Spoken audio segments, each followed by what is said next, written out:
Welcome to Newrealities. My name is Steinfeld, and on this program today we have a very special panel that's going to talk about the process of transformation collectively and individually.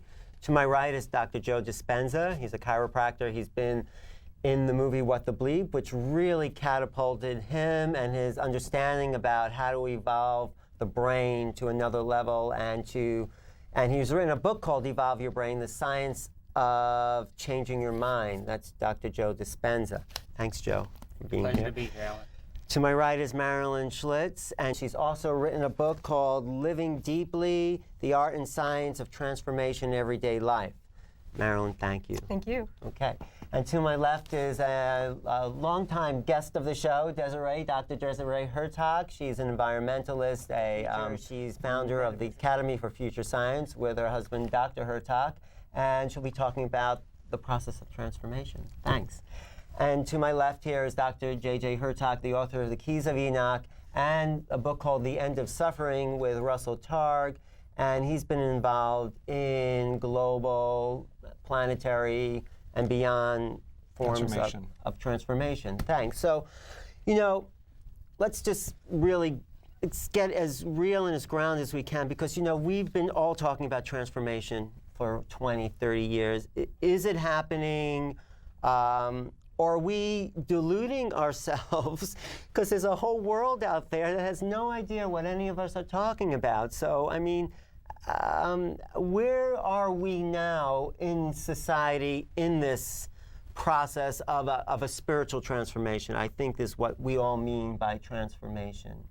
So can you just give us an overview of where you see, Marilyn, where we see we are collectively? Well, we did 10 years of research looking at what it is that facilitates transformation and these kinds of breakthroughs in consciousness. And one of the major stimulus factors for transformation is crisis. And so if you look at crisis as an opportunity, clearly we are ready and able to begin to make the kinds of changes that are necessary to evolve a more just and compassionate world. Well, taking off on that, now, in your work, Joe, you talk about the brain chemistry as a process of transformation. How does that filter up to a collective, or is it? Well, you can study, there's been studies where people have meditated in a certain community, a certain area, and see the crime rates change. But that isn't enough, because when the meditation ends, the crime rate returns back to the normal value again. Right. And essentially, we have three brain systems in place that allow us to go from thinking to doing to being. And most people who stay in the intellectual realm and the philosophical realm are just using one brain system. Right. If we're going to actually evolve to a more sustained society, we actually have to have our actions, our intentions, and our actions and intentions align. And when we act on our intentions, or we act on knowledge, now we're teaching the body what the mind has intellectually embraced. Now, people are making choices different than convention and convenience. Right. But it's not enough to just do it once. We have to be able to repeat it. And when we repeat it over and over again, we have all three brains working together, and that's where we're in a state of being. And when we're in a state of being, we're beyond reproach. We're thinking greater than the environment.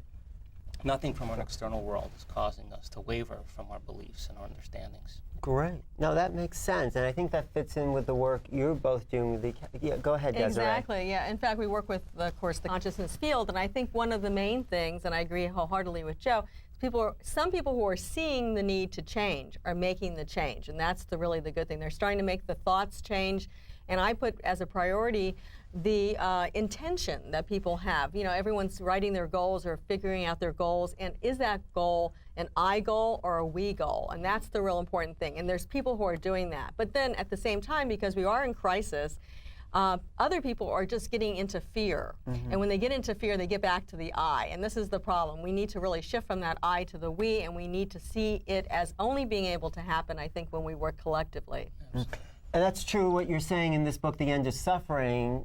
Right. If we pick up where Marilyn left off, crises precede quantum transformations.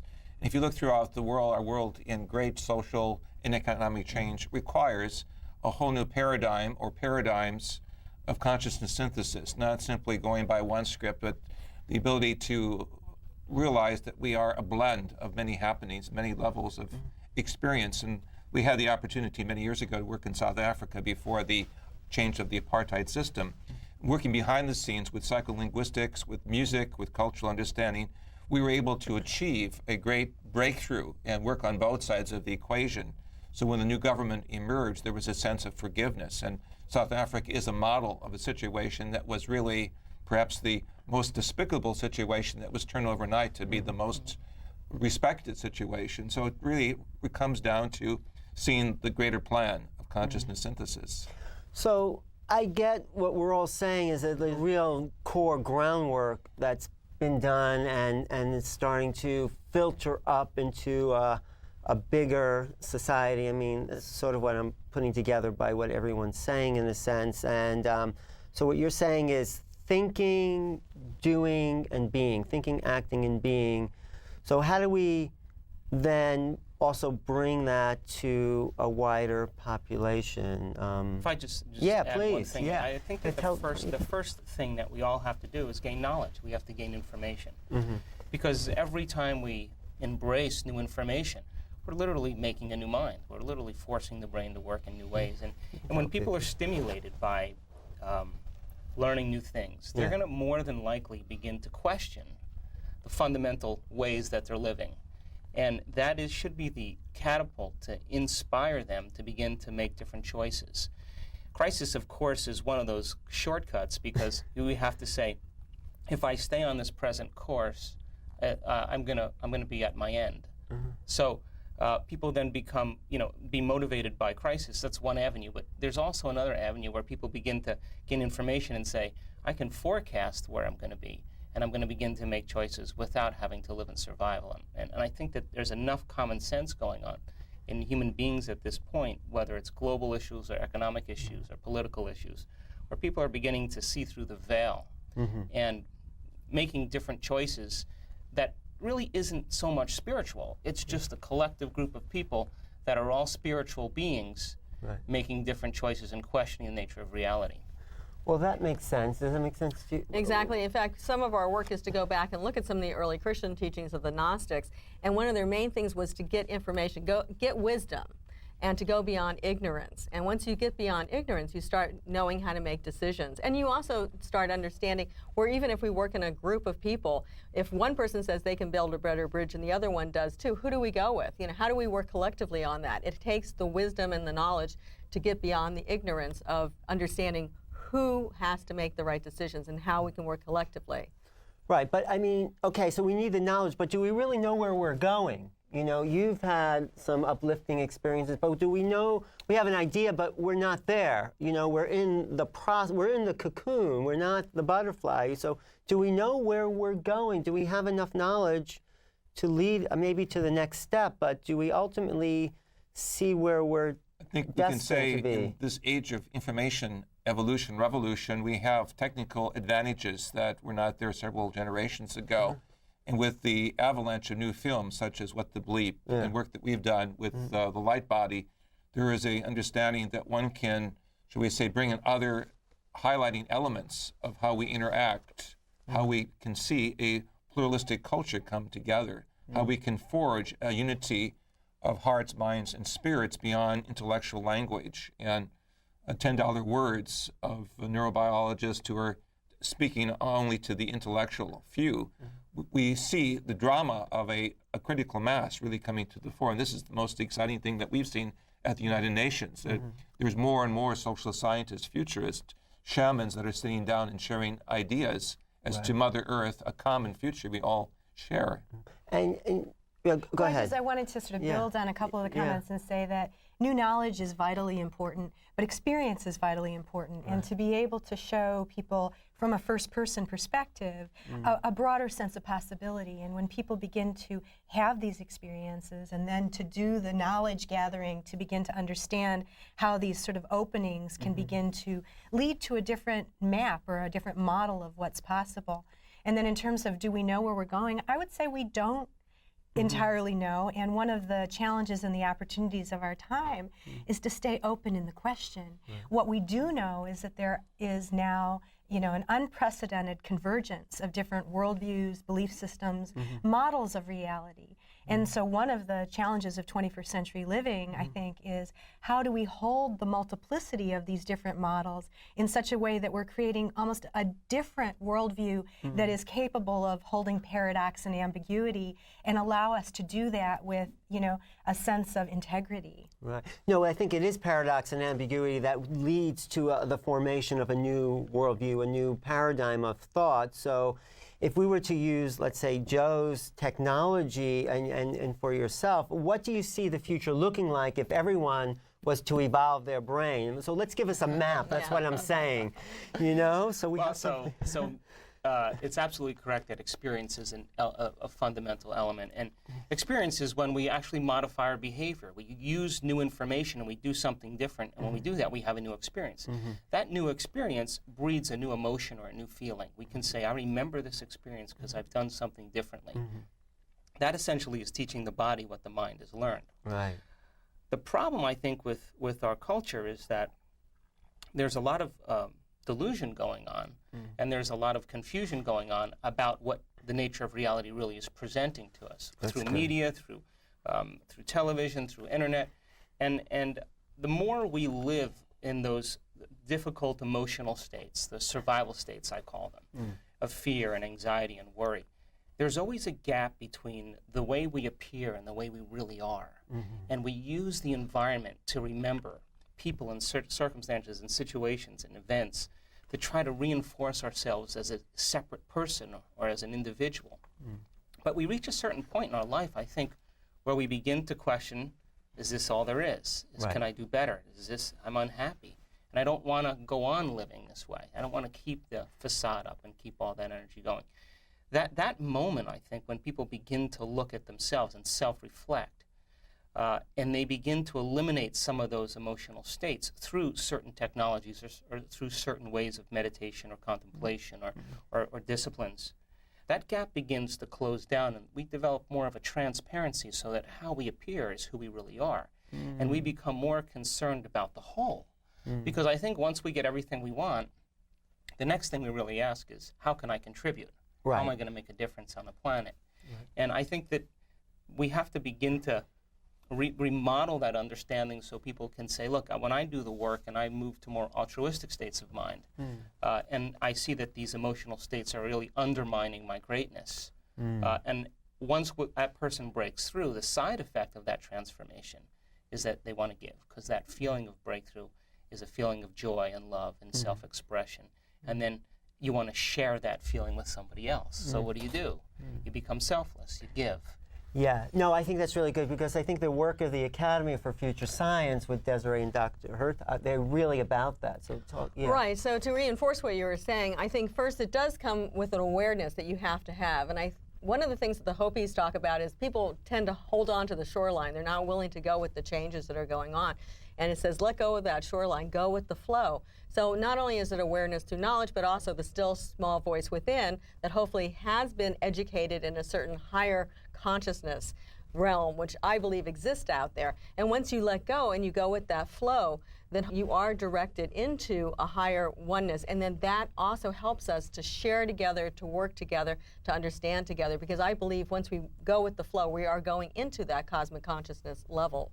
Yeah, so what kind of maps of the future do you see for the planet? Well, I see in all of this a recognition that consciousness is the hidden variable. Yeah. And that as we bring it more to the fore in ourselves as a transformative tool, and as we see it in all of its various realms of expression, a collective nature of humanity emerges that is with a certain sense of newness, not entrapped in the old scripting, having to think a certain way, having to have a belief system that curtails rather than opens to the greater experience, the greater joy of life. I think along with this also is the finding of compassion and love that comes through the feminine side of what Joe would speak about, not only as the third brain, but also the hemispheric balance between the male and the female side of the brain, the logical and the superlogical. Feminine side that awakens is also one of the important tools that we need to bring out the greater love and compassion that goes with new knowledge. Otherwise, we're simply trapped in old language systems and various categories. Right, you would agree. The feminine, I mean, of course, but I mean, your work and your study, you're talking about that aspect. So talk about, as you apply it in your book, Living Deeply, opening up to that feminine parts. Well, I think what we need to be is whole. Yeah. And so it is that balance of the different elements of ourself. But I really couldn't agree more with the idea that consciousness becomes the most important sort of prime mover. And as we think about the crisis of our planet today and all the ways in which we can feel discomfort and the call for meaning that people are expressing in every domain of society, you can think about what is it that leads to these kinds of problems we face as a civilization, whether it's the environmental degradation or it's the starvation of people across the planet at historic levels or violence in inner cities. Where does that come from? And it comes from our consciousness, and it comes from, frankly, a faulty worldview, a worldview that hasn't been sustainable, and that ultimately, certainly within the influence of the Western world, separates us from each other, from ourselves, from the natural environment, and from that calling. So what we need to do is begin to shift our consciousness, shift our worldview, such that we have better relationship between our masculine and our feminine, between the light and the dark, between the different ethnicities and cultures. We need to build a consciousness that is big enough and flexible enough that it can hold all of these kind of contradictory impulses. Right. I'm not sure if it was a faulty worldview or a stage of development like adolescents that just want stuff for themselves, and then what you're saying, when we reach another level, then it's time for a family, time for a sharing of community. So we, in a sense, had to go through it because we did, and here we are ready to graduate to this global, communal, sharing of resources, but we're not all in alignment. There's people still wanting to hold on to the greed, and we have enough food to feed the world. We have the technology to distribute that food. But, I don't want to blame anyone, but there seems to be forces in place that is stopping us from becoming the planet that we really can be. So how do we handle that? I mean, what do we do? I mean, well, in our work, what we did is to interview 60 masters from different world traditions, and we asked them to talk to us about transformation. What is it that stimulates people to change? What are the things we bring to the table that are sort of predispositions that can allow us to use the opportunities, whether it's a crisis or some blissful, ecstatic opening, to begin to move toward a greater sense of possibility. And what we found across these different traditions, whether it was Islam or Buddhism or Hinduism or Christianity or paganism or science, in all of those, there are certain qualities of practice that we can begin to cultivate. And there are elements across all these different forms that they have in common. Like so what? Intention would be one. Obviously, bringing an intention to better ourselves, to be more full, be more whole. Attention. Where are we placing our attention? Are we focusing on all those things that aren't working, or are we beginning to hold our attention on those things that offer the greatest opportunity for breakthrough? Repetition. Building new patterns, new habits, really beginning to recognize the fundamental linkage between our behaviors and our brain state, our physiology, and watching the dialectic as we not only have unhealthy habits and we're moving away from them, but how do we build better habits that allow us to have a more healthy worldview? And then finally, the idea of guidance, and recognizing that just in the same way if you want a muscle group, you might go to a trainer. Some of these transformational practices really benefit from having somebody to guide you along the path, somebody who's been there before and can help you calibrate to build the right muscles at the right time. And part of that guidance is external, finding a teacher, but it's also, what you were saying about finding enough silence in ourselves to trust our own inner guidance and the wisdom that comes from that. So there are elements that I think we can bring that will help to foster our own individual transformation and ultimately begin to shift us from that individualistic model to one that is much more participatory and collaborative. And that's exactly how we grow new circuits in the brain. Those four elements are the four ingredients to develop neural networks. The four elements are? It takes intentional wisdom or intentional knowledge. Right. It takes paying attention to what you're doing, because you could be doing it, but if your intention is somewhere else, you'll never grow new circuits. So you have to pay attention to what you're intending. You have to repeat it, so that the principle of neuroscience is nerve cells that fire together wire together. The more you do it, the more of a mind you develop. And then, of course, instruction or guidance is the last element. Someone's got to show you how to do it, because we love to model, we love to imitate, or if we can see it being done, we're more prone to copy it and do it better. Which leads to the next thing, and that is, we need great leaders. Yeah. We need great leaders. People who are actually they're embracing exactly what their beliefs are. They're not just saying it and doing something else, not having mind one way or the other, but actually congruent, having mind and body working together. And I think when we have mind and body working together, that's when the heart is open. That's when you're considering. This is a type of transformational extension that takes place with the intentionality, with all of the inner awareness that goes with how one must be present in making these critical decisions. Well, there has to be the ability to transform that into the external world of change. Will that have a collective effect? I mean, it's great. There's a lot of us, but we're a group mind also. And how do we? I still say there's two different aspects of consciousness flow that's taking place, I think, around the planet, and some people are just being too much in fear. Right. And it really does take, as you were saying, a priority and an intention to get going. And I think if everyone starts looking and putting down even their goals, is it for me that my goal is existing, or is it for the collective? Is this something that's going to benefit the planet? Once they start shifting and start seeing their goals, even just take the I out of it and put the we back in, I think there could be a real great advancement on the whole planet. Well, let me take the conversation to a sort of slightly different direction, because it seems like the Earth itself and vibration, it's sweeping us forward into a new dimension, a new reality. It seems as if, some people change through crisis, some people willingly change, and sometimes change is thrusted upon them, And so like an awakening, a spontaneous awakening that you've talked about. And with this shift in Earth vibration, this is also that's what your work is. A serious situation that Secretary General Ban Ki-moon and others faced with the Intergovernmental Panel information showing that we had 10 years to resolve the situation of greenhouse gases. Otherwise, 1/3 of the human population would be in the shadow of direct death. How do you bring out something so, shall we say, negative? Public comments. How do you bring this information forth? And so this had to be detailed by serious experts who could, as it were, give an overview that there was a possibility of greater sustainability if we could put our energies together. But we're already in the midst of all this. In fact, there's riot going on because of rice prices in the Far East.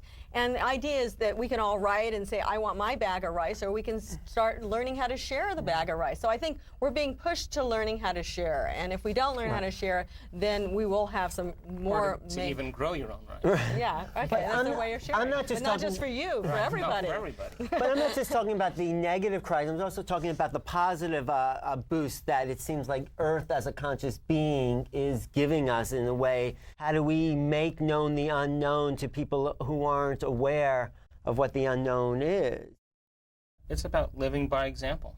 I think it really is. I think celebration of life in so many ways that we all represent. Because if we in fact, if we take the understanding that experts are projecting that greenhouse gases are going to cause a dramatic effect on humankind, a lot of people, they have to see it to believe it, right? So there's a strong intellectual division, or division that's going to take place. The old paradigm is not going to work in the future. But an upscaling of understandings and an upscaling of consciousness and understanding how to navigate through reality without using your senses and projecting mind into the future and having some intentional effect and nurturing our young and giving them greater ideals to live by is ensuring a future. That's when a species is working together instead of working separate. So. Right. But on a conscious level, our philosophy is that for the most part, people are born here and they have opportunities. We can connect with the greater consciousness mind that exists throughout the planet and teaches us to share and to love and to work harmoniously together. Or we can be very individualistic. We can cut ourselves off from that consciousness mind and work in the intellect, or even work in the emotional body being in this fear state. And so it's a matter of resolving within each person to work in this higher consciousness understanding and seeing the planet as a whole. And I think it does take, unfortunately, crisis for many people. But once we see it as a whole, then everything we do, as you were saying, your whole mind changes, your whole thing shifts. And I believe that many people are starting to shift. And we see this even in the politicians are starting to talk about the collective needs. And not only in this country, but also in Europe. I work a lot with the European Union. The idea is that we can work collectively. There doesn't have to be the separation. And then when we work collectively, what do we do also? We start working, we believe, with a higher mind that even goes beyond this planetary system. Yeah, And they're good illustrations of what we've seen in alternative strategies of water purification, of community development, of bringing higher education to overcome the gap in the technical sciences. Basically, the world is coming closer and closer together, and if we can highlight the common values that we share, a common philosophy, if you will, of a new image of man, homo noeticus, noetic humanity, then we can bring about the skills, the illustrations, the music, the science, the film, all of which will be important to bring out the inner drama that still has to speak, still has to hear its voice. I agree. So if I want to just map like what the new paradigm looks like from everything you've said and everything I've read, in the sense that we're energetic beings. This is what I get, and fill in whatever I'm missing. And that we are here collectively, I mean, in the sense that we are part of a greater mind, and we are here to be caretakers of the earth and to open our hearts with love and share our common resources and stimulate creativity and new knowledge. That's what I see as sort of a new way of living, a new paradigm of thought. I mean, so I wanted to, bring up sort of 2 points. One is, Malcolm Gladwell has this wonderful book, The Tipping Point. Yeah. And in that, he talks about ideas as epidemics. And in the same way that we can have a public health crisis, we can also have a public health opportunity as we begin to see modeling from people who are kind of the change leaders. And it doesn't take everybody buying into this new model of reality in order to begin to tip it to a different way of being. And then I also wanted to address this from, the me to the we and your fear point, which is that I think a lot of people are frightened by the idea of losing the I. Am I going to be subsumed by, or, all the kind of vilification of different sort of political models that might lose my individuality? And I really think that, that's sort of a misunderstanding. And if we can get people past the fear of losing their identity and into something that enhances their identity, then ultimately they can move past that fear. And so what I mean by that is that, Yasir Chadli is an Islamic teacher, and he talks about the ego as a donkey. And that you want to keep your donkey healthy, because ultimately your donkey is going to take you to the mountaintop. But you don't want your donkey riding you. So what you want to find is the appropriate balance between the healthy individual who brings their highest self and their creative gifts and their uniqueness to the table, with then that sense that we are all fundamentally part of this whole ecosystem, and that, in a healthy ecosystem there is diversity. And how do we then facilitate the expression of all those individual voices within a context that allows us to begin to facilitate that tipping point towards something that ultimately will be better for future generations to come? Thank you. That's really well said. Did you? No, I absolutely agree. I think it's well said. The pace of society in which we live in, if you're not taking time for yourself and asking questions like, what is the greatest ideal of myself that I could be today?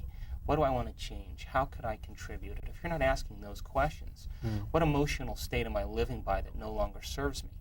And taking time to do the work for yourself, more than likely, the opportunities will present themselves and you'll never see them because you're so self-involved in the separateness of me and I, and what do I need and what do I need to be happy, and more things to consume. And that's the exact opposite way we want to go in terms of being as a whole. And so people have to continue to do the work within themselves so that then they can actually memorize a new state of compassion or a new state of love or understanding and live from that chemical state. And when we live from those states, we've moved from survival, where we're concerned about things in the environment and living, at effect of the environment, but more more living, contributing to the environment, or creating for the environment. So. And I always like Kennedy's thing, and just to shift it a little bit, ask not what people can do for me, ask what I can do for others. And I think if you can just, that was the concept. The shift beyond hyper-individuality, which has been so problematic here in the West. When we were looking for a cover for a book, Russell Targ and I looked to the great art of Ingo Swann, and on the cover, if you can see this on the camera, there is a cosmic egg that emerges over Mother Earth. This is the egg of Agni, or the egg of conception, and in that egg you see a whirling galaxy, which means that there's a living universe within your mind. If you can see the multiplicity of star systems swirling around your inner sun, your inner vision, and activate the power of the mind's eye to higher states of creativity, you can realize that you are a universal citizen. We have a wonderful opportunity here with so many points of convergence coming together to shift the critical mass to one of positive resolution. We've seen this at work at the UN. Of course, you can go along with the negative criticism and look at only at the political paradigms, but if you look at what is happening in cross-cultural relationship, the fact that there would be a new decade of interreligious dialogue and understanding, we're having breakthroughs in alternative energy and environmental strategies. Fantastic things are taking place. Yes, it only takes perhaps 2 or 3% to make the change. Not large numbers, but small numbers of people who see the greater vision. And the beauty behind that is that the old model is falling away. 30 years ago, 20 years ago, you invented a battery that was held 10 times the charge of an iCAD battery. You sold that to a corporation, and you made your millions. Now the model is, hey, I've got this invention. I want to contribute to humanity, and I want to be the entrepreneur that develops it and stands behind it. So people then get to have their success and at the same time contribute instead of selling it away. Thank you for watching. This is Newrealities. Stay tuned for part 2.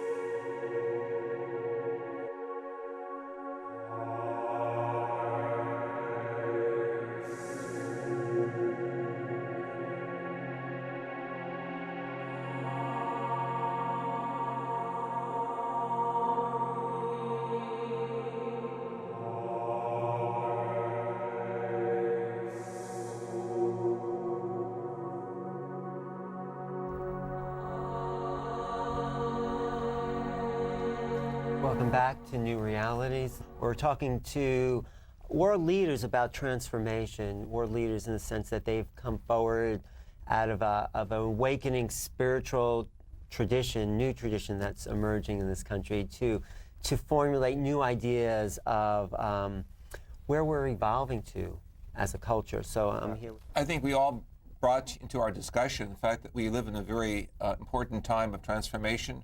We're not moving into a vacuum. In fact, as we look back at history, as we look at the world of discovery, Desiree and I have had the opportunity to work in Egypt with Coptic manuscripts, in Japan and China with Buddhist manuscripts. We find that there's a whole mystical tradition that has been overlooked that's now coming to the fore. We see it in popular books like that by Dr. Kurt Rudolph called Gnosis. We see this in the work of Elaine Pagels from Harvard University, who said, if my student only knew the Gospel of Thomas, he wouldn't have become a Buddhist. So there's a whole area there of enrichment from all spiritual traditions that we can now draw upon. And I feel that this will help us in the future dialogue, as it were, so we do not have to feel that we're moving into a vacuum where we lose our identity or are subsumed under some unknown force from outside ourselves. Do you agree with that? And I absolutely agree. And all I want to say is maybe that's the side effect of what happens in personal transformation, that you begin to unlearn all the things, beliefs, perceptions, emotional knee-jerk reactions. You unlearn those states, and by overcoming them, maybe the void that fills in is that mystical aspect that has been left out, that's beyond words, that's difficult to give direct meaning to. But maybe it's just a process where what we, in our culture right now, we know what we don't want. And in the first process and change, you have to know what you've been and what you don't want any longer. And being able to name it and become conscious and aware of it is the first step. Going about that change, when you begin to cultivate and to uproot and to become familiar with the old self, and then begin to make other conscious thoughts thoughtful actions and choices.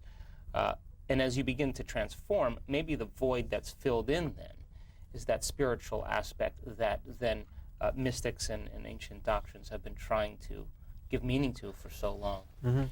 So I want, Robert Keegan is a developmental psychologist at Harvard, and he wrote this wonderful book called In Over Our Heads. And, as kids are growing up, we cut them a lot of slack. If they do something wrong, we nurture them and guide them back onto the right path. But somehow when you turn 18 or, 24, your learning is over and you're expected to have mastery and competence. And yet we're living in a time and in a world that is unprecedented. And so there's no way that somebody could give us all the rules and tell us, here's the guidebook, go out and live your life. We're kind of making it up as we go along. Right. One of the things that has come out of our work on transformation and the Living Deeply project was this notion of worldview literacy.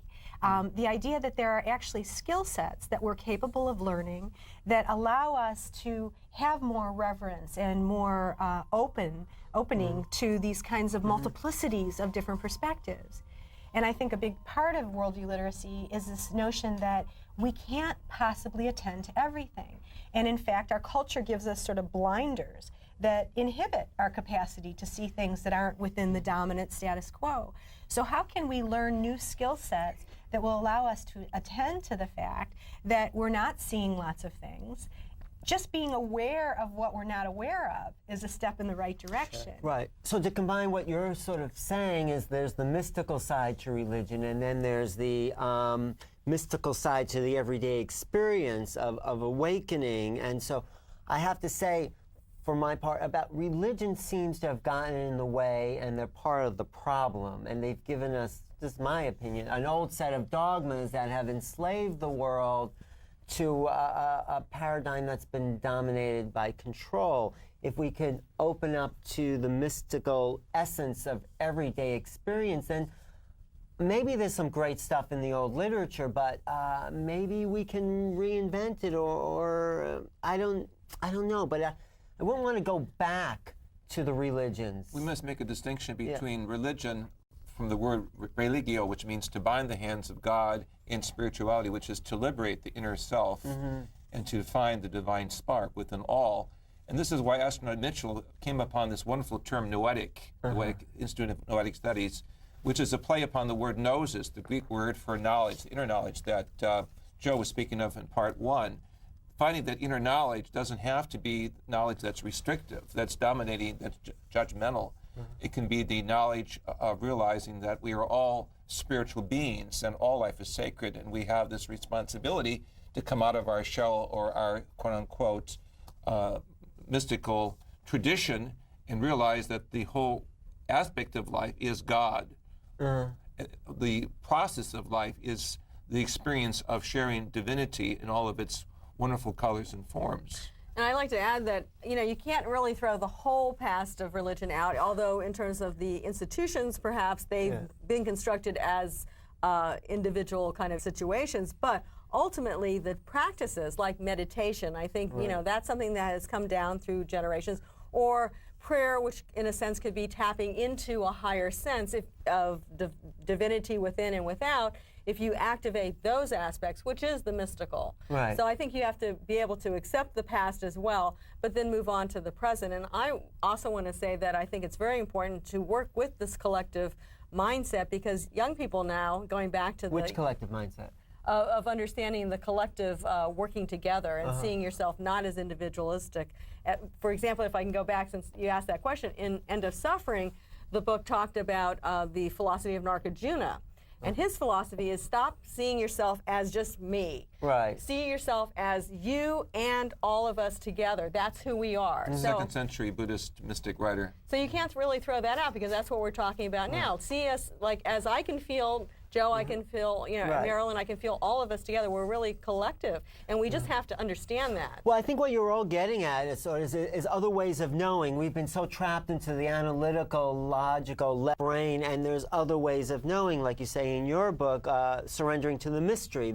There's other ways of cognitions that we've tapped into as mystics. And so how do we start to spread that knowledge and the validity of other ways of knowing that, it's really up against science, Western science that says, no, we only value what's objective. There's a new paradigm for Well, if I can say, just start doing it, because Start one of the doing things what? talking about remote viewing, start remote viewing, start seeing yourself over in Russia or in the Middle East, sending prayers for help. Start, if you know someone's sick, start sending that energy for healing. Start doing. And what the late Elizabeth Togg referred to in her work as remote healing, the fact that we can reach across space and time, the fact that there can be air-free transmission of information across thousands of kilometers to effect important healing or change of personality that's been scientifically measured by researchers at Stanford Research Institute and other important think tanks, shows that science and spirituality are coming closer together, and there will be hopefully a type of convergence as we go ahead in the 21st century. That's just not to interrupt, but I think it's a fabulous point, because, you know, we can't wait for science to give us permission to do the uncommon. Right. We have to do it and actually be able to repeat it, because once we're able to repeat it and do it over and over again, now we're bridging on a new scientific law. Now science has to upgrade their principles and theorems to match what someone's doing that's beyond Newtonian classical physics or their contemporary beliefs at that time. I mean, there's been over 2,500 studies just on the effects of prayer alone, and the positive effects for the most part. So. And this is what Marilyn's done a lot with, living deeply. Why'd you get that title? Let's start living deeply. What does that mean? That's well, great. I think about transformation as healing, and healing is transformation. And we have to think about all the ways in which you can define healing. Healing is oftentimes seen as a biological process or a psychological process, but it's also a social process. You know, we're lonely. We have these great existential drives for meaning and connection, and yet we're living in a society that really cultivates isolation. So how do we begin to heal that? And how do we begin to heal our relationship with the environment? You know, that's a relational kind of model. And then how do we begin to embrace the sacredness of all of life, you know, from the most complex, annoying, you know, disruptive aspects of our experience to the things that come the easiest. You talked about Edgar Mitchell, the Apollo 14 astronaut, and Edgar had the opportunity to, you know, go to the moon. He was the person who was responsible for piloting the little lunar module from the moon and back to the Apollo capsule. So on the way home from the moon, he described having the window seat and, you know, looking out at this little portal into the vastness of space and seeing planet Earth suspended in all its beauty, and seeing it not as divided, not as, you know, split up between nations and classes and genders and, you know, races, but really as a whole system. And he had this profound epiphany, which was a spiritual calling. And what he was able to do is bring his discrimination and his experience as a scientist together with that sense of noetic knowing, that kind of mystical opening, and to begin to build bridges. And I think it's when you find the nexus between what is that intellectual prowess that comes with the best of Western science, science with a big S, not the little s, with then these kinds of insights that come from direct knowing, from multiple ways of knowing and experiencing, that I think in the 21st century we have an opportunity for breakthrough in an entirely new form that didn't exist before. It's also important that Edgar spoke of one experiment he tried successfully. He took time to turn off all of his technical apparatus, and he transmitted information to two biological targets on Mother Earth. Very sophisticated information was transmitted from outer space, showing again that one can go beyond technical communication with the power of the mind, showing again the non-local aspect of consciousness at work. So it was this additional set of experiences that he had, which makes him so attractive to the scientific world as well as to the world of futurism. He is doing what we all can do. We can all bring out these higher supramental abilities. Well, I think what we're all saying is also about moving the paradigm to a new expression. The things of being lonely, disconnected from our environment, unaware of the fact that we can all remote view is all about a paradigm that has created separateness in individuals. I'm here, and what I am ends here, but you know, a new way of looking at the body is energetic and non-local, and I think if we start to educate children about that understanding, I think breakthroughs in science and breakthroughs in our own awareness will start to be formed that will be a foundation for a new society. So, I mean, in your... They're not going to find that in the media or on television. No, but they have to find it in... But it's gonna, Unless it's here. Right, unless This it's here. media. Right. Well, but it's gonna, but my point is that it's going to take a superhuman effort to begin to bridge that gap for our youth. Because, first of all, let's face it, just video gaming in itself is one of the most terrible things you can do to the brain, you know, just in terms of the pleasure centers and stimulating the pleasure center over and over again to the point where the pleasure center recalibrates itself to a higher level, so you got to do it more to get the same rush. And then when learning comes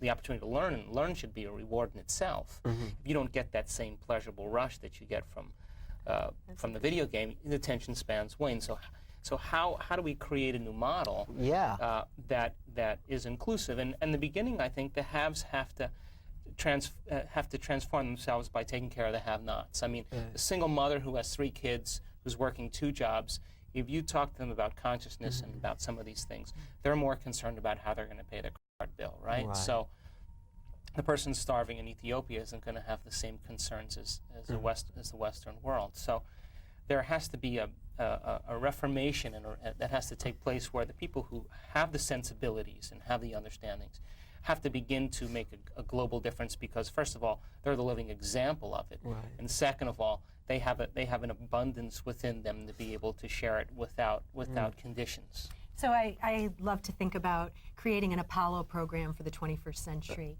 You know, and we think about, what did the Apollo program do? It galvanized the collective intention of a nation, and really of a globe, toward a common goal. And it was an impossible goal. Everybody agreed we were never going to get men to the moon, and we were certainly not going to walk on the moon. And now it's, you know, considered heresy to think we didn't. And yet, I think that we haven't applied that same kind of collective intention to creating a new model of education and a new model of whole person being that ultimately is going to be necessary. You know, Howard Gardner talks about the multiple intelligences, and Danny Goleman talks about emotional and social intelligence. How do we begin to combine all of those things with a sense of priority? That ultimately, in order for us to shift this paradigm, it really does require educating our children, who then become the leaders of the future, in a way that doesn't require them to break out of a box. It requires them to live fully into their being. I think it also comes to educating the parents, because oftentimes, as you see, like fathers go away, look in Japan, for maybe 3 or 4 days, 5 days out of the week, and they come home only on the weekends because they're making money. Is that sharing? Is that family? Is that, you know, what they should be doing? And I think it's the same with, unfortunately, many children here are latchkey kids, I guess they call them, where they go up to their computers and they come home at night and they, you know, that's all they're doing. They don't sit down with their families. I love going to Mexico, to be honest, because kids come in at 15 or 16 with their boyfriends and girlfriends, and they sit down with their parents in a living room. I mean, how many people do this in this country, sit down with their parents in a living room with their boyfriends and girlfriends and just sit around and talk all night?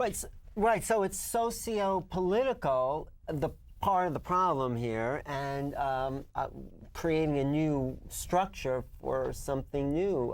So, I mean, to get political and, you know, collective, we have to start sharing the wealth. And there has to be recognition. There's a global commons now that we can connect with. We can download tons and tons of information quickly, but if we're locked into electronic seance, as Joe would illustrate, and has illustrated so well, we're simply pushing off, as it were, decision-making that must be made at the grassroots level. So we need to redesign, as it were, the global commons to be more authentic. And that comes, what I believe, through the multimedia aspects and the creative aspects of sharing more authentically. Right, but do you think there's forces in the way that want to block that consciously, or is it just our own unconscious? We think there's both forces that want to encourage the collective and forces that want to encourage the Gene Youngblood illustrated this many years ago when he was working with Bucky Fuller in his book Expanded Cinema, that the dominant problem in this society, American society, is how corporate America controls the media. And there's a need to break through and form the networking necessary that would be possible through the use of video extension. And now we have, of course, a whole new media through the iPod, through countless new forms of internet education. It's like fire. It can be good, it can be bad. You know, it's everything. We live in a world of duality. But we have reached the critical point. We all recognize that the happening is happening right now, where we can either go forward or go backwards if we don't use these tools of learning positively, creatively, and with a sense of a future that is truly there for us, not a negative future, but a positive future. It really is up to each individual to make that change, and that's, I think, what Joe's talking about. You have to change the way your thoughts are and your way your consciousness is into the collective. Well, I would like to leave people with practical tools, and I think if maybe you can lay out some of the tools in our own brain for other ways of knowing and activating non-analytical, paradigms. Well, we were talking about Dan Goleman's emotional intelligence. That's a very spiritual thing. Yeah. I mean, if you learn how to shorten the refractory period of an emotional reaction, you'll stop it from turning into a mood, which ultimately turns into a temperament, which ultimately turns into a personality trait. Right. And our personality traits are really defined by memorizing emotional reactions. That because of some event that happens, it becomes very significant for us. So we can change our brain just by thinking. If you begin to think differently, there's enough neuroscientific research articles that have proven that the effects of changing the way you think changes circuitry in your brain. And when you change the way the brain works, you literally change your mind. Now, that's the first step. That if a person's not, so much of our day is allowing the environment to cause us to think. We see different people, we go to different places, we go to do different things, and because of the familiarity of that, it's activating familiar circuits, and we're thinking equal to the environment. If we believe in the quantum law, then we understand that nothing will change as a result of that. To take time out of your day and to think independently of the environment, to begin to think in new and undefined ways, and begin to question the nature of self and the nature of reality, and how you're going to go about applying that. That simple process of contemplation is literally rewiring the brain. The word meditation means to become familiar with, to become familiar with new ideas and memorize them, so that then when you begin your day, you're working from a stream of consciousness that has its foundation in the platform of that new mind that you've created, instead of the old self who wakes up worried about the problems and the concerns and the self-involved things that people tend to do. That lead them to their lowest denominator. So we can change our brain by thinking. If we can think independent of the environment and no longer allow the environment to control our thinking. And if we can contribute in some way, each day if we can contribute to someone or something, become selfless in some act, then the act of doing creates human flourishing. It creates the response that you give to someone, or you don't react in some way, or you make a difference in some way, which then affects other people, which affects other people. And that process has to take place first by questioning your beliefs and your perceptions about the way things are, and then beginning on the process of just not having it be good dinner conversation. Because nobody changes from that. But how are you going to implement it? How are you going to do it? How are you going to make a difference? And where, in terms of your intention, are you going to go that transcends where other people would stop? Because if you allow your environment to define you when you reach a certain point, then we never really get to that point of greatness. And all the people that we admire in history, Martin Luther King or William Wallace or Mahatma Gandhi, they lived as if the reality was unfolding right now, even though they couldn't experience it with their senses. It was alive in their mind, and that's intention. So true leadership then is born out of that, because then when we have people who are actually walking their talk, the Dalai Lama is a great example. He doesn't do much except live by a certain belief, and he leads people because they appreciate him being different in some way than other people. And so that I think those simple qualities of just trying to make our way within ourselves, and I think begins to produce measurable changes in the brain and the mind. Thank you. I think Dr. Hurtak in 1973 gave us a great map with the book that he I would say, he came to him called The Keys of Enoch. If you're familiar with this, it's a map that lays out a possible future for a higher level of human beings. If you want to just go through some of it was a type of consciousness transformation and epiphany where, because of certain situations of seeking answers to life, I was momentarily brought into a higher dimension. And I'd write, if I can just read this, thus the direct relationship between the size of the universe, the diameter of the proton, and man's range of visual experience is part of a larger mass energy space-time transformation, which involves changes in our basic concepts of the known universe. So it's recognizing the universality, which is there already within ourselves, But we must move from being software and hardware to lightware. We must realize what this brain and the spiritual dynamic of the brain is all about, that we are part of a universal mind that is co-creating. We are co-creating, we are co-futurist, but by the virtue of the discovery of the higher knowledge. Right. And I think also what Joe said was, it's, okay, there's a reality out there, but if we change what's inside first, we're going to have a more powerful impact on what's out there. That's how I... As JJ would say, it's consciousness that's actually using the brain. Yeah. It's actually using the brain to make mind. And when we get beyond the material aspect of ourselves, and we get beyond all the things that define us as individuals or personalities, we get beyond that, and we have an experience of just a momentary enlightenment. That momentary enlightenment, even if you see the Earth from outer space, is going to change your point of view for the rest of your life, and you could never go back again. It can, but it's also possible that we can have these openings and then quickly forget. Sure. You know, and we sometimes have to be kind of beat over the head in order to get it. I really appreciated what you said about, you know, requiring sort of the shift in our attention. You think about a worldview. What is a worldview? It's kind of a lens through which we perceive reality. And so we're not aware of a worldview. Yeah. You know, the worldview is something we take as sort of the baseline. And so how do you begin to question the assumptions that are built into that worldview? And one of the things that, you know, I've never met, well, rarely have I met an evil person. So even if it's somebody that's an executive in a multinational corporation, those people generally want the best, you know, so it's not that there's something inherently evil about them. How do you begin to touch the common core for those people? And then this notion of building skills that sort of reduce the reactivity. So I like to think about road rage as a spiritual practice, you know. How is it that we can begin to take every moment in our life, whether it's the most challenging, difficult moments, or the ones that are, you know, extraordinary and wonderful, and treat those as opportunities. So, you know, you're driving down the street and somebody cuts you off, and your immediate response is to be reactive. You know, what's wrong with that person, or how dare they, or, you know, whatever it is that we react to. But if you can begin to build new habits and this kind of emotional intelligence and the spiritual intelligence, then you begin to shift your perspective to one of, you know, compassion. You know, perhaps there's something really wrong with this person, or perhaps, you know, they are suffering from an urgent deadline that forces them to make poor decisions.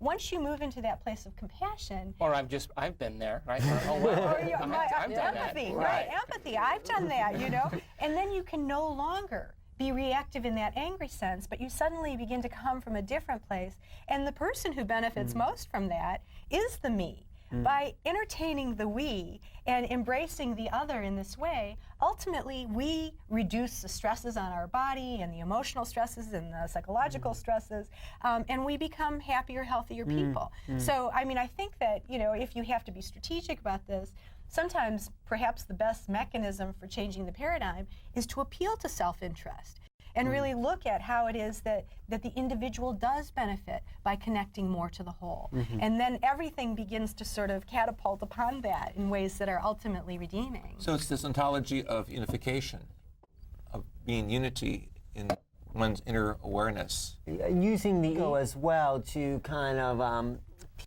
inner indulgence and see us part of something bigger. I mean, the ego is the fuel that gets us to a common oneness, you know. So and even the economics of it. So you think, okay, I do a lot of work on healthcare, and you look at the institution of healthcare, medicine today. It is clearly in a time of crisis. There is no question about it.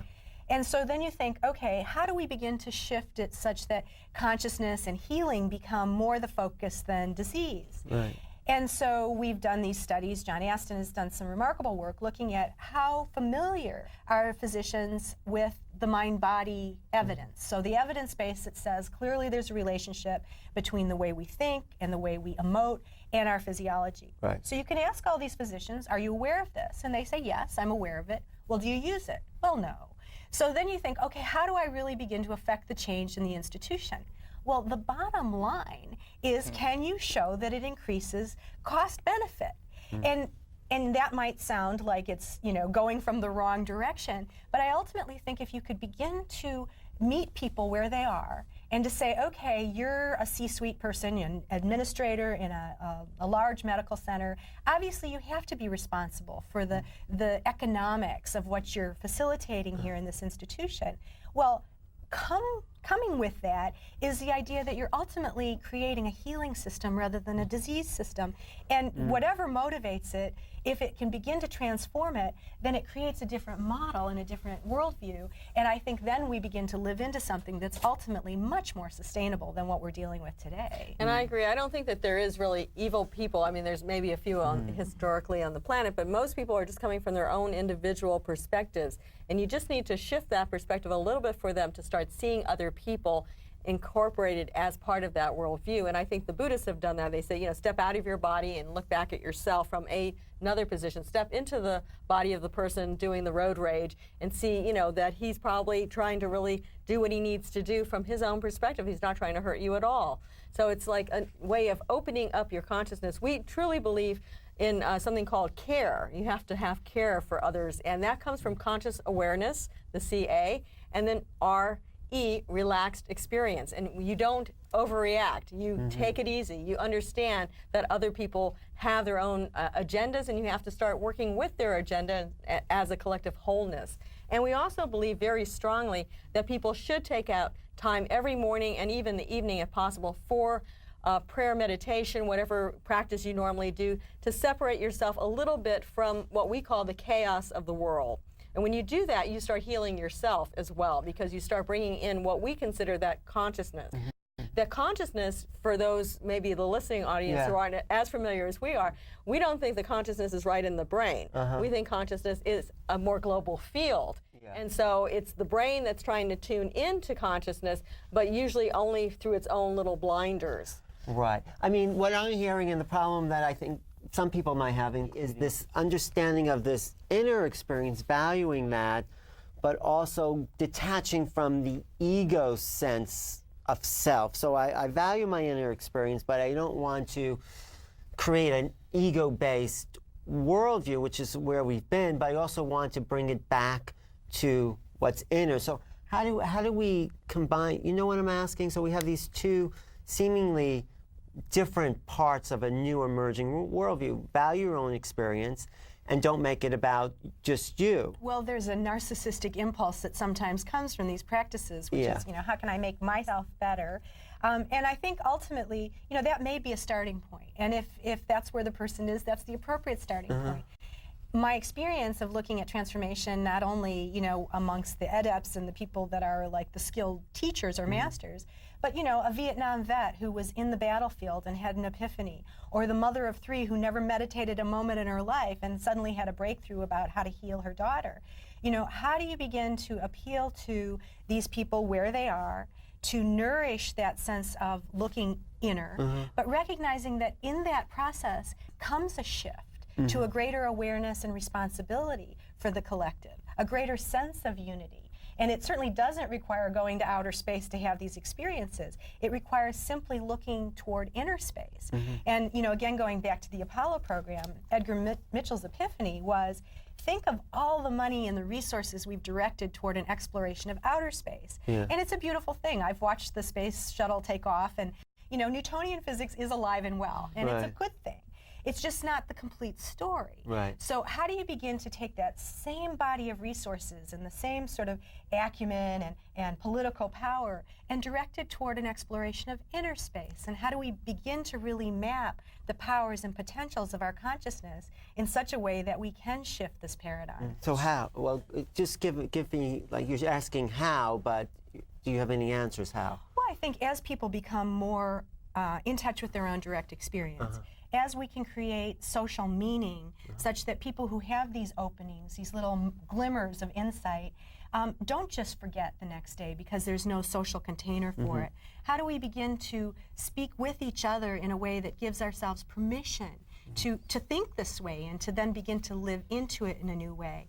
And then how do we facilitate the leadership that's necessary for us to, and for our children and for those people, you know, our elders, who don't really understand how you'd get there. If you start to see people who model it for you, then those mirror neurons begin to be activated, and we can start to build new neural networks in our own brain, new behavior, and ultimately I think that leads to a social awareness and hopefully to a political awareness that can lead to this kind of tipping point that we're talking about. So we become psychonauts. We go into the interior of our universe.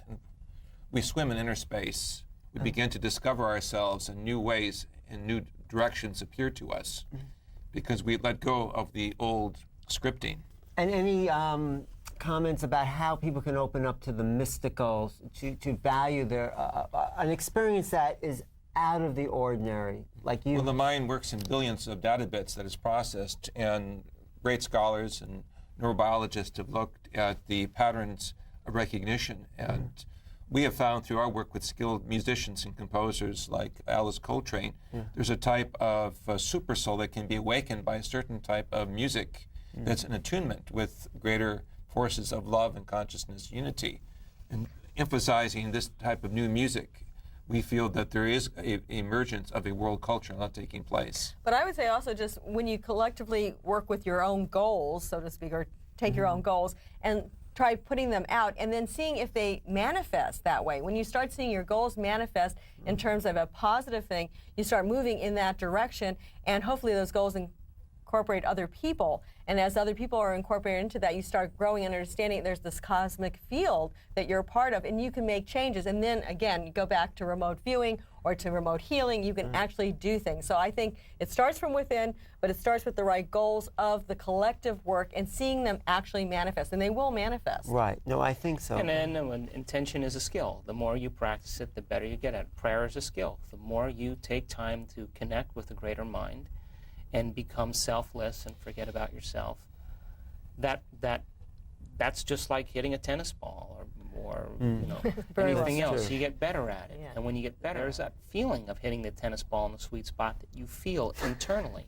It's like, yeah, that felt good. Right. That's undeniable. In the beginning, it turns out initially to become a subjective experience, right? But as we get better at it, we start to reach into the objective. And so then when your goals and dreams start to manifest, in the beginning, it just looks like, you're living your daily life. But then when you start to emerge out of the chaos of life and you transform, then when you look back at people and you have compassion for them because you see that you were once them. Now I can give. I know exactly what that person needs. That process, as I think, is what many mystics have been trying to explain, and charismatic leaders throughout history. That process takes the application, and nobody is excluded from the equation. It's independent of gender and creed and culture and race and social status and intellectual ability. No one is excluded from the equation. If we just deliver that small bit of information, people may actually rise up and be inspired to live their day and live their life instead of being at the effect of their life. And with that, a sense of humility. Because I think that no matter how much we've mastered intention or attention or worldview literacy, emotional intelligence, whatever the form is, we still have a long way to go. And each and every one of us, no matter how deeply immersed we are in a spiritual or religious path or our scientific practice or healing, whatever it is, we still have a lot to learn. And it's unfolding at such a rapid pace that, no matter how hard we try, there's still going to be more to learn. And so, with intention comes surrender. It comes a willingness to acknowledge something greater than ourselves, and then hopefully to begin to live into that and to amass people around us who can support us in that unfolding. Absolutely. Well, absolutely. Intention and surrender are the two ingredients for creativity. You can't have one without the other. And by the way, the male brain is so wired for intention, and the female brain is so wired for surrender. It's an amazing concept, and that unity of two, of course, creates the whole. And as men get older, and they get in touch with their emotions, they learn how to surrender and become humble. And women, after they've raised and considered the whole and moved in a community, once they've done their job in surrendering to the whole, They get very single-minded, and that's very attractive when you see the merging of those two states of mind, and it's the way it is. So we need to honor the corpus callosum, that part of our brain that brings the left and right, masculine and feminine together. That's a good kind of way to end on or wrap it up, in the sense that that's a model of a whole brain being living in a whole brain world. So your vision, Dr. Hurtak, of the future of what's possible. My feeling is the soul is doomed to perfection. The fact that we are not limited by any sense of historic karma, that we are free participants in a universal self. We're discovering that the infinite mind, the infinite way, and the infinite specieshood are all interconnected in the dance of life, be it through the new literature, the new music, the new economics. It's requiring a whole new interplay of finding the aspect of we as divine family at work. And I encourage everyone, after they've watched this video, to go out and start acting and doing and having the intention, writing down their goals, making sure, get out, just take the I out of it, make it the we, and start making changes in your lives. And your vision for a possible future, what would you see? Oh, I see the place where we have a new ontology or a new worldview that is big enough to hold the contradictions, and that is humble enough to recognize we don't have the answers, and that is playful enough to see the opportunity for real delight that can emerge out of that. And Dr. Joe Dispenza? Really simple. I think that everybody within them has the potential for human greatness, and that when we act as a whole and we consider the whole, and everybody moves considering the whole, we wind up, having better lives. Wow, that's great. This has been a real inspiration for me to listen to. And what I get is that, the unknown is so much bigger than the known. And what lies ahead of us are infinite possibilities that we have even yet to consider. So my hope, and I know the greatness of humanity lies in that unknown. It lies in the past, but it also, something bigger than all of us is embracing all of us and leading us forward to a really fantastic future and an amazing humanity, I think, is part of a bigger galactic family. I know we haven't gone there, but that's another show. But I think we're part of something much bigger, and we're emerging into that consciousness. Homo galacticus. Yes. May it be so. Also been talking with Dr. Marilyn Schlitz, her new book, Living Deeply, The Art and Science of Transformation in Everyday Life. Thank you. And we'll be talking like Dr. Joe Dispenza. He's in the movie What the Bleep, and he's written a book called Evolve Your Brain, The Science of Changing Your Mind. And my good friends here, Dr. Desiree Hurtak, who's the co-author of The Gospel of Mary and also the co-author of the Pista Sophia, a new translation from the Coptic Greek, along with her husband, Dr. J.J. Hurtak, who's the author of The End of Suffering, J.J. Hurtak and Russell Targ, and a real classic book on mapping the unknown and the direction for human evolution. I totally recommend this book because it talks to different levels of the brain. It doesn't talk to the logical brain. So thank you all for being here. Thank you.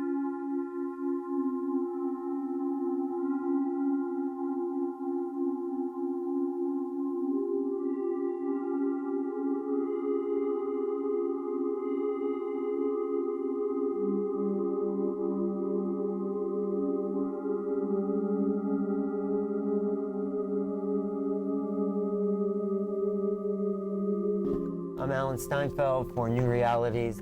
Thank you for watching, and I'll see you next time.